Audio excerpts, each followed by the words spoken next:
Madzia, chodź! Na ramię, chodź!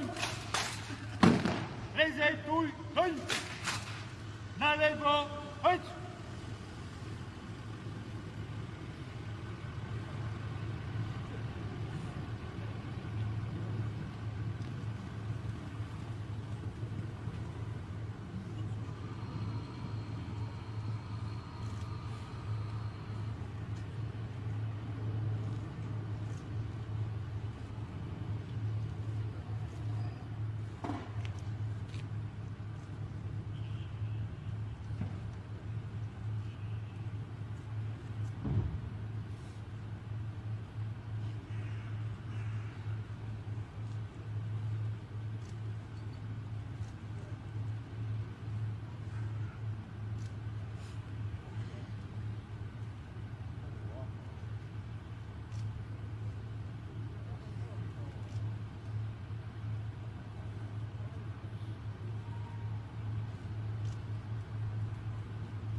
Okay.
Thank you, Mr. President, once again for your presence.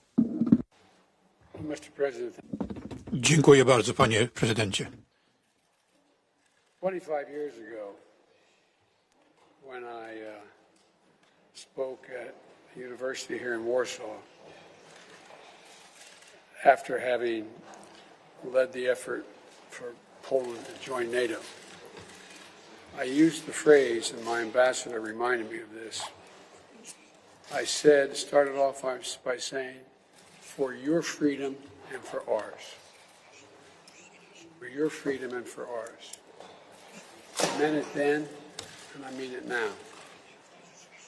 You know, Mr. President, we have the most important thing that binds us together are our values. Freedom. Freedom of the press. Making sure that people are the government is transparent, making sure people have the right to vote, etc. And we had a very, and I hope we haven't kept you waiting. It's good to be back in this room again. But I hope we didn't keep you waiting too long. But we were discussing a lot of things in private, not the least of which was that, as I pointed out, and my colleagues, I confident agree with me, is that America's ability to meet its role in other parts of the world rests upon a united Europe and a secure Europe. We have learned from sad experience in 2 world wars when we've stayed out of and not been involved with stability in Europe. It always comes back to haunt us, the United States. So I've been saying for a long time, as a senator who visited here, as a member of the Foreign Relations Committee, as vice president for 8 years, now as president, that stability in Europe is critically important to the United States in terms of our interest, not only in Europe, but around the world. And so what we talked about is the need for us to stay in constant contact and know what one another are doing. The United States and my colleagues on this side of the table have heard me say it many, many times. We take Article 5 as a sacred commitment, not a throwaway, a sacred commitment that relates to every member of NATO. One of the things that I thanked the President for downstairs was the fact that the single most important criteria in this time of a changing world, so much is changing, not just here but in other parts of the world, is that NATO stay absolutely, completely, thoroughly united. That there be no separation in our points of view. That whatever we do in unison. And everyone comes along. I'm confident that Vladimir Putin was counting on being able to divide NATO, to be able to separate the eastern flank from the west, be able to separate nations based on past histories. But he hadn't been able to do it. We've all stayed together. And so I just think it's so important that we, Poland and the United States, keep in lockstep in how we're proceeding. And also, we do acknowledge that Poland is taking on a significant responsibility that I don't think should just be Poland's, it should be the whole world, all of NATO's responsibility. The fact that you have so many Ukrainians seeking refuge in this country of Poland. We understand that because we have in our southern border thousands of people a day, literally, not figuratively, trying to get into the United States. But we believe that we, the United States, should do our part relative to Ukraine as well by opening our borders to another 100,000 people. And in addition to that, I think it's important that we are in constant contact as about how we each wish to proceed relative to what Russia is doing and how to proceed. And so I just want to thank you, Mr. President, for being available, for being so cooperative, for being and letting us know exactly what's on your mind, what's on the mind of the Polish people, what their concerns are, and what they think our responsibilities are. But I'll end where I began, and that is we take as a sacred obligation Article 5. Sacred obligation of Article 5. And you can count on that, and not just, I'll end where I began, for your freedom is ours. So thank you very much.